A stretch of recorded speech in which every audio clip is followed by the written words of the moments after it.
नमस्ते सभी को। मैं डॉक्टर गुरसिमरन कौर, स्त्री रोग विशेषज्ञ, फोर्टिस हॉस्पिटल लुधियाना से। आज हम बात करेंगे एक बहुत ही इंपॉर्टेंट विषय के बारे में जिसका नाम है प्रीटर्म लेबर, प्रीटर्म बर्थ। इस वीडियो के दौरान हम 5 इम्पॉर्टेंट चीज़ों के बारे में जानेंगे। क्या होता है ये प्रीटर्म लेबर? सेकेंडली, कैसे डायग्नोज करते हैं डॉक्टर्स प्रीटर्म लेबर को? थर्डली, इस प्रीटर्म लेबर के क्या रिस्क फैक्टर्स हैं, क्यों हो जाता है ये? चौथा, इसको मैनेज कैसे किया जाता है, कैसे ट्रीट किया जाता है? और पांचवा, क्या ऐसे वो कारण हैं जिनसे हम इसको प्रिवेंट कर सकते हैं कि ये बच्चा जो है समय से पहले ना हो? तो आइए बात करते हैं इन सब विषयों के बारे में। सबसे पहले जानते हैं प्रीटर्म लेबर क्या होता है। लेबर हम मानते हैं जब भी 37 weeks completed weeks of gestation से पहले दर्दें चालू हो जाती हैं और समय जो बर्थ है बेबी का उससे पहले हो जाता है, उसको हम प्रीटर्म लेबर बताते हैं।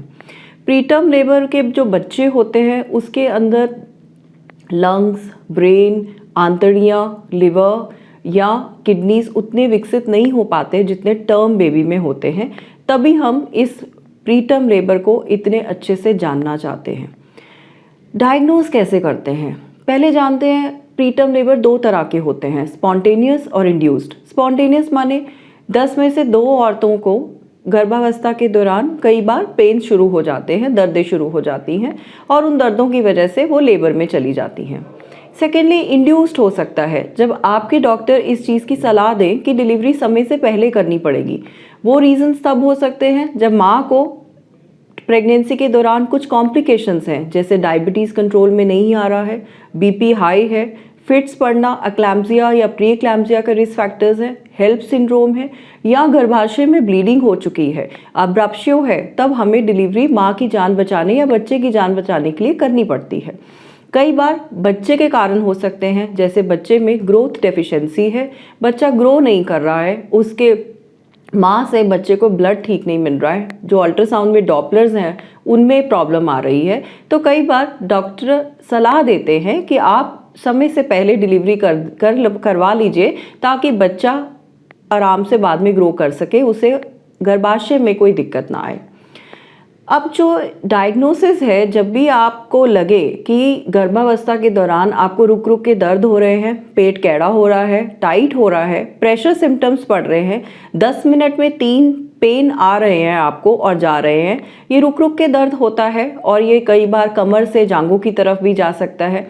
इसके साथ कई बार ब्लीडिंग हो सकती है, कई बार आपको पानी की तरह डिस्चार्ज जैसा आ सकता है, या कई बार आपको लगेगा कि मूवमेंट बच्चे की कम हो गई है।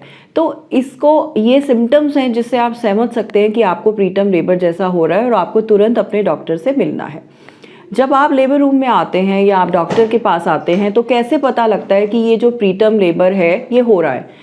हम लोग जब आप आते हैं पेट पे हाथ रखते हैं, दर्द देखते हैं, सीटीजी मशीन से देखते हैं कि दर्द कितने आ रहे हैं। कई बार आपके डॉक्टर नीचे से एग्जामिनेशन, क्लिनिकल एग्जामिनेशन से ये पता लगाते हैं कि गर्भाशय का मुंह खुल रहा है कि नहीं खुल रहा है। अल्ट्रासाउंड से पता लगाया जा सकता है कि गर्भाशय का मुंह खुल गया है नहीं खुल गया है। या कई बार एक और टेस्ट होता है जिसका नाम होता है फीटल फाइब्रोनेक्टिन, जो हम नीचे से पानी का जांच करते हैं और ये एक केमिकल होता है जिससे हमें पता लगता है यदि ये आ रहा है वजाइनल डिस्चार्ज में तो मोस्ट प्रॉब्ली आप प्रीटर्म लेबर में जा चुके हैं। तो जब प्रीटर्म लेबर की लेडी आती है तो आपके डॉक्टर ये डिसाइड करेंगे कि क्या आपका प्रीटर्म लेबर रुक सकता है, माने थ्रेटन प्रीटर्म है, या अब लेबर उस अवस्था में जा चुका है कि आप कुछ भी कर ले तो लेबर रुकेगा नहीं। तो डिपेंड करता है कि आप कौन से जेस्टेशन में हैं और आपका सर्वाइकल फाइंडिंग्स क्या है, माने बच्चेदानी का मुंह खुला है कि नहीं खुला है, आपको लीकिंग हुई है कि नहीं हुई है, ब्लीडिंग हो रही है, बच्चा अंदर ठीक है कि नहीं है। यदि तो आप अर्ली आते हैं तो कई बार, और बच्चेदानी का मुंह नहीं खुला होता, तो कई बार हम आपको प्रोजेस्ट्रॉन्स या टोकोलिटिक्स, ये दवाइयाँ होती हैं वो दे देते हैं जिससे कि आपका जो लेबर है वो आगे रुक जाए और आपका समय आगे निकल सके। इस दौरान बहुत ज़रूरी होता है एक इंजेक्शन जो कि है स्टेरॉइड इंजेक्शन। हाँ, ये स्टेरॉइड होता है जो हमें डेक्सामेथासोन या बीटामेथासोन के रूप में लगाना पड़ता है माँ को। ये इंजेक्शन 24 आवर्स के इंटरवल में लगाना पड़ता है। इससे होता क्या है, इससे जो लंग्स होते हैं बच्चे के, ब्रेन होते हैं, वो मैच्योर हो जाता है कि जब बच्चा बाहर आए या डिलीवरी जल्दी करनी पड़े तो एटलीस्ट बच्चे पे वो जो है नुकसान ना हो, उसके लंग्स में वेंटिलेटर पे जाने के रिस्क जो है, फैक्टर्स जो है वो बहुत कम हो जाते हैं इस इंजेक्शन के दौरान। तो ये बहुत ज़रूरी है जब भी लेबर आपका 37 वीक से पहले हो रहा हो। अब बात करते हैं कि क्यों हो जाता है ये प्रीटर्म लेबर, रिस्क फैक्टर्स क्या हैं। एपिडेमियोलॉजिकल फैक्टर्स होते हैं, यदि आपकी डिलीवरी, आपका गर्भ जो है 17-18 साल से पहले ठहर गया हो या 35 साल के बाद डिलीवरी हो रही हो, या कई बार आप अंडरवेट या ओवरवेट हो, या कई बार आप बहुत टाइम ऐसी जॉब्स में हैं जहाँ पे आपको लंबे टाइम के लिए खड़े रहना पड़ता हो, या कई बार आपको किसी फैमिली स्ट्रेस हो गया हो, या आपको कोई फिजिकल स्ट्रेस हो रहा हो, या कई बार प्रेगनेंसी रिलेटेड प्रॉब्लम्स होती हैं, जैसे कि जुड़वा बच्चे हैं, 3 बच्चे हैं, पानी ज़्यादा है अंदर, पॉलीहाइड्रोमनियोस है, या बच्चा बहुत बड़ा है, तब यूट्रस प्रेशर की वजह से आपको पेन्स स्टार्ट जल्दी हो सकते हैं।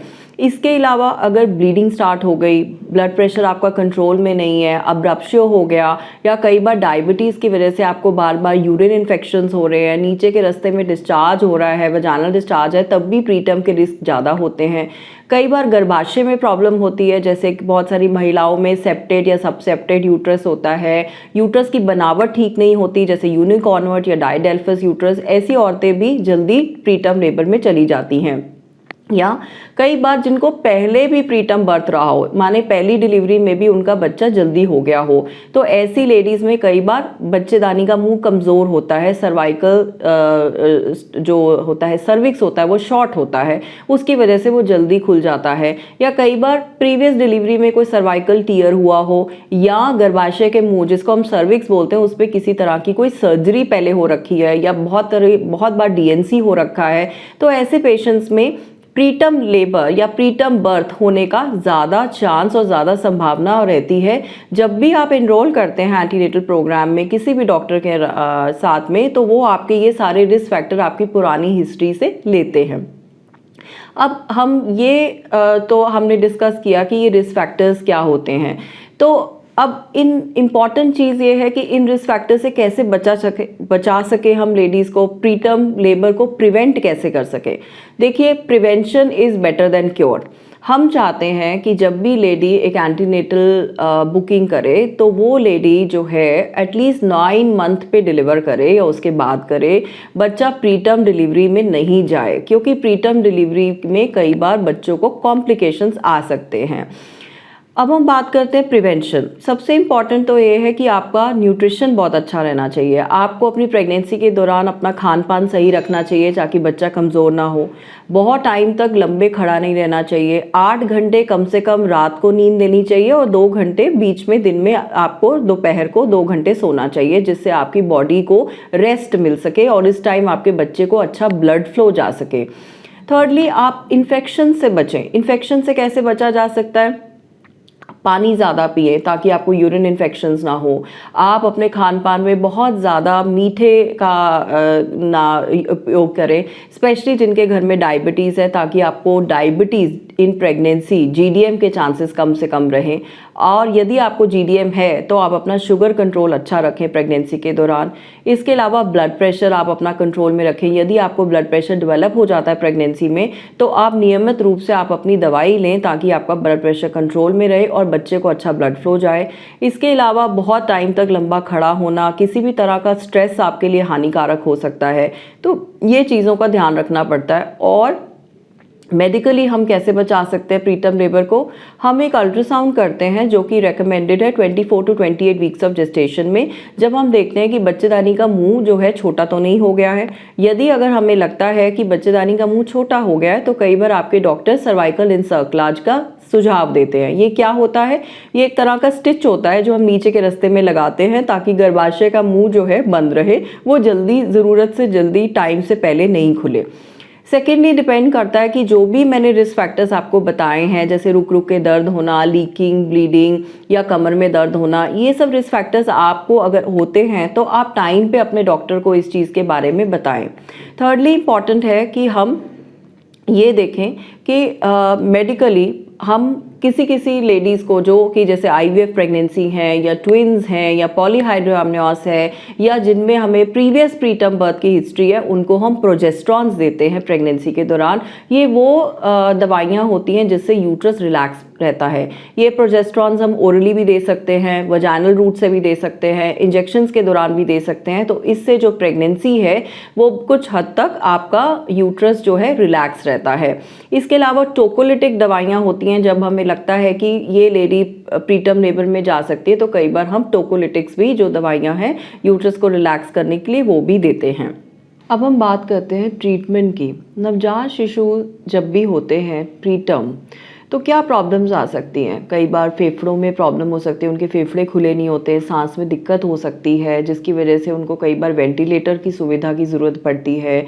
कई बार इन्फेक्शंस होने की प्रॉब्लम हो सकती है, आंतड़ियों में इन्फेक्शन जैसे नेक्रोटाइजिंग एंटेरोकोलाइटिस के रिस्क रहते हैं। प्रीमेच्योरिटी के वजह से कई बार शुगर्स उनके फॉल होने लग जाते हैं, या कई बार इन बच्चों में लिवर विकसित नहीं होता तो प्रीमेच्योर जॉन्डिस जो है, जॉन्डिस के रिस्क रहते हैं जिसके लिए फोटोथेरेपी की ज़रूरत पड़ सकती है। तो बहुत सारे रिस्क फैक्टर्स होते हैं। तो इसके लिए बहुत ज़रूरी है कि जब भी प्रीटर्म डिलीवरी या प्रीटर्म बर्थ की अवस्था हो तो आपको ऐसा सेटअप चुनना चाहिए जहाँ पे नवजात शिशु आईसीयू हो, नियोनेटल आईसीयू की सुविधा हो। नियोनेटल आईसीयू होता है जिसके अंदर आपके पास वार्मर्स, शीशे की पेटी, ऑक्सीजन, वेंटिलेटर्स, सीपैप, फोटोथेरेपी की मशीन्स, अन्य उपकरण अवेलेबल होते हैं जो कि नवजात शिशु के संभाल में इम्पॉर्टेंट होते हैं। तो इसमें एक टीम भी होती है जिसके अंदर एक न्यूरोटोलॉजिस्ट और उसके साथ में उसका एसोसिएटेड स्टाफ, वो सिस्टर्स जो कि ट्रेंड होती हैं ऐसे बच्चों को डील करने के लिए, वो अवेलेबल होती हैं। तो ऐसा नवजात शिशु आईसीयू फोर्टिस हॉस्पिटल लुधियाना में है। और पहले ज़माने में होता था कि हम 2 किलो से कम के बच्चों में भी कई बार डर जाते थे कि ये बच्चा बचेगा कि नहीं, पर आजकल सभी टर्शरी हॉस्पिटल्स में ये नवजात शिशु आईसीयू जो होते हैं इतने इक्विप्ड होते हैं कि इवन ये 1 किलो 1.5 किलो के बच्चों को आराम से संभाल सकते हैं। फोर्टिस हॉस्पिटल लुधियाना में हमने एक 600 ग्राम के बच्चे को भी बचाया, जो कि आगे चल के अब वो बच्ची 2 साल की हो चुकी है। तो ये सब जो बच्चे होते हैं इनको आप नॉर्मल हॉस्पिटल्स जहाँ पे ये फैसिलिटी नहीं है उधर नहीं रख सकते। इसमें कई बार जब आप डिलीवरी करते हैं ऐसे अस्पताल में जहाँ पे नवजात शिशु आईसीयू नहीं होता तो आपको at a time doctor refer कर देते हैं बड़े अस्पताल में कि आप वहाँ चले जाइए। अब उस ट्रांसफ़र के दौरान कई बार बच्चे के ब्लड में ब्लीडिंग, इंट्राक्रैनियल हेमरेज के रिस्क रहते हैं। कई बार वो बच्चा जब शिफ्ट होता है तो ऑक्सीजन प्रॉपर नहीं मिलती है जिसकी वजह से बर्थ एस्फिक्सिया के रिस्क रह सकते हैं। तो ऐसे बच्चों को हमेशा माँ अगर रेफ़र हो टाइम पे और वो माँ के पेट में गर्भाशय से ही ट्रांसफ़र हो तो वो सबसे अच्छा रहता है। इसको हम मैटरनल इन यूट्रो ट्रांसफ़र बोलते हैं, जो कि बहुत इम्पॉर्टेंट है ऐसे बच्चों को कॉम्प्लिकेशन से बचाने के लिए। अगर हम देखें तो 15 मिलियन बच्चे वर्ल्ड वाइड प्रीमेच्योर होते हैं जिसकी वजह से इनको ये रिस्क बढ़ जाते हैं। तो ये वीडियो के दौरान मैं आपको जो प्रीटर्म लेबर बताया, आपको जो रिस्क फैक्टर्स बताए और सबसे इम्पॉर्टेंट उनको प्रिवेंट करना बताया, तो इससे हम बहुत सारी मदर्स को प्रीटर्म लेबर में जाने से रोक सकते हैं और इन बच्चों को प्रीटर्म होने से बचा सकते हैं। और यदि प्रीटर्म हो जाता है तो ऐसे बच्चों को नियोनेटल आईसीयू की सुविधा ज़रूर लेनी चाहिए ताकि ये बच्चे आगे फर्दर कॉम्प्लिकेशंस में ना जाएं। धन्यवाद सबका ये वीडियो सुनने के दौरान। और मैं आशा करती हूँ इस वीडियो से आप लोग जो ये सुन रहे होंगे कि बहुत सारी इन्फॉर्मेशन आपने गैदर करी होगी डॉक्टर पॉइंट ऑफ व्यू से कि प्रीटर्म लेबर को हम कैसे प्रिवेंट कर सकते हैं। Thank you so much. And November जो है WHO प्रीमेच्योरिटी मंथ इसको डेडिकेट करता है नवंबर महीने को, और ये प्रीमेच्योरिटी मंथ हम इसीलिए सेलिब्रेट करते हैं ताकि हम बहुत सारी प्रीमेच्योरिटी और उसके रिगार्डिंग जो अवेयरनेस है वो आप कम्युनिटी तक आपको पहुंचा सकें। Thank you.